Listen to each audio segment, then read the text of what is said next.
Hey, welcome to SuccessFactors from a different angle.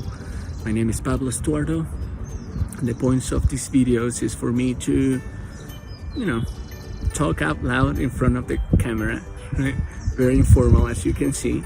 The whole idea, and see if I can spark some thoughts or some discussion here on the SAP SuccessFactors ecosystem, because I think there's always anything in life, there's always room for improvement. So this is my personal quest to help improve the ecosystem overall.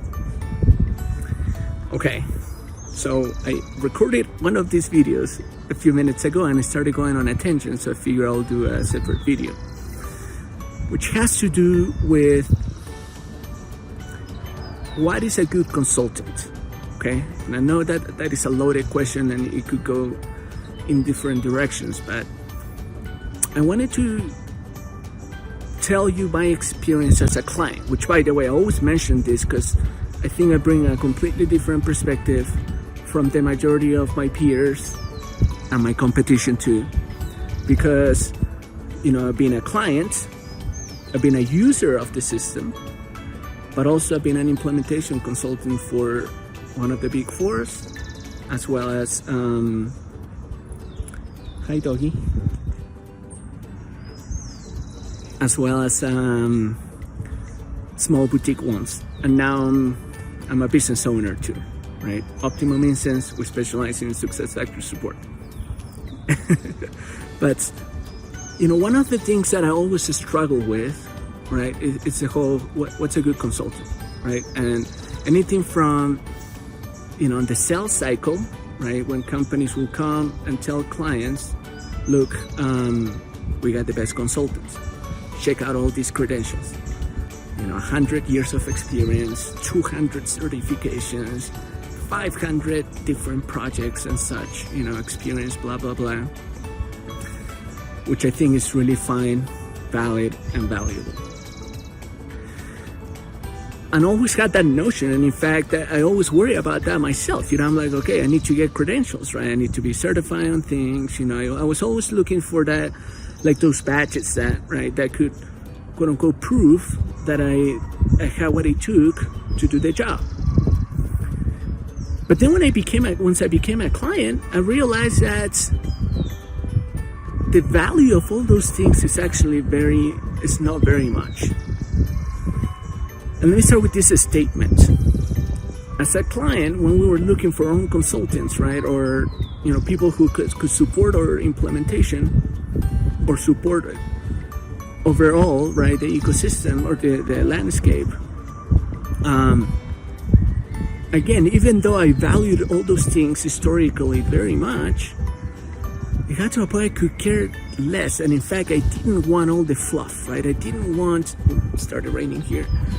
I didn't want to hear all your certifications. I didn't want to hear it, right? If I was talking to you, first of all, when interviewing you, wanted to see, can you do the job or not? Okay, so tell me about a little bit of, which implementations you've done. And then I'm going to ask technical questions. And if you answer them correctly, again, fine. I had many people, actually, many consultants who told me, oh yeah, I got 15 years of experience. I'm one of the first consultants out there, or so many things. But again, are you keeping up with the system or not, right? Are you keeping up with the changes? And I didn't really get that always, which was very strange, because you would expect the opposite. That's number one. But then number two, beside the point, can this person do the job? Do I see myself working with this person? Which I think was the biggest thing for me. Because the system evolves. No, I want to hear what you did at this Fortune 10 company, because every implementation is different. Every client is different. Every context is different. Every situation is different. Every resource is different. Everything is different. So sure, it's fine that you can tell me stories and what you've done and have you overcome perhaps some challenges, but you know what? No, what I value is someone who could be on the team and help me figure things out. Know what tools are available, know how to use the tools, and then let's start solving problems. That's it, right? And so and I'll tell you, one of the things that I used to hate as a client was, first of all, when people tell me, no, it's not possible because it's not a standard. No, the system doesn't do it. Well, you know what? I've learned that there's very little that you cannot do with SuccessFactors. Yes, you might need to involve other systems, whether these are extensions or RPA technology or integrations, which I realize the market doesn't really know integrations, let's put it that way. JavaScript. I mean, you can do so many things, right, with other software to support or enhance SuccessFactors, right? But don't tell me, I'm looking for solutions, and I'm not looking for what the system can do or not. I need a solution. That's what I look for a consultant, right? Someone who can also think outside the box, not just think about SuccessFactors, but what else can be done? Or even, can we change the process, right? Can we make it a training point? That diversity of thoughts is what I was always looking for. And I used to hate when people tell me it couldn't be done. And then it was worse because then we could figure out how to do it. And then, it looks terrible.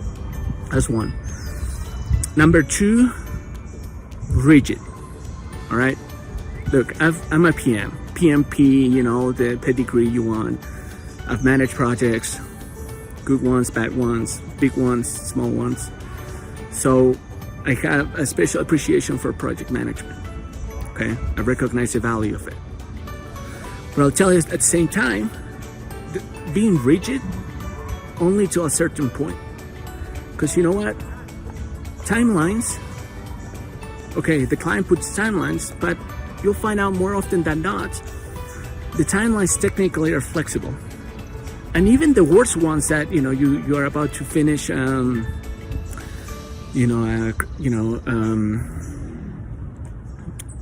subscription, right, with the legacy software provider, whatever. Yeah, those are heavy ones, but timelines are always, flexible, I think, right? And so, yes, these are tough conversations. Of course, consultants don't want to be blamed that the consultants couldn't deliver on time. Consultants will never tell the client, you're not ready. We can't make the timeline because you're not ready, obviously. And then you're killing the team, you're making decisions in a rush, and then you have to deal with that freaking, implementation at the end, that then you're going to spend so much time fixing and resources fixing and maintaining, etc. So being rigid until a certain point, and I think what clients value very much, please excuse my language, when shit hits the fan, someone on your side that's going to help you figure things out versus saying, okay, what do we do because we can't extend the timeline, or like a project manager just being completely non-flexible, because that ends up in bad implementations, very bad taste, all right? And then you kill the team, so people start talking negative things, right? And then it becomes a complete disaster, something that could have been avoided just by increasing the timeline 2 weeks, right? So those are two examples of coming out on time here, but those were two examples of things that I used to hate. So anyways, my question to you, what do you think is a good consultant? What makes a good consultant? Is it really the credentials? Is it the experience? Is it the style? What do you think? Curious to hear your thoughts.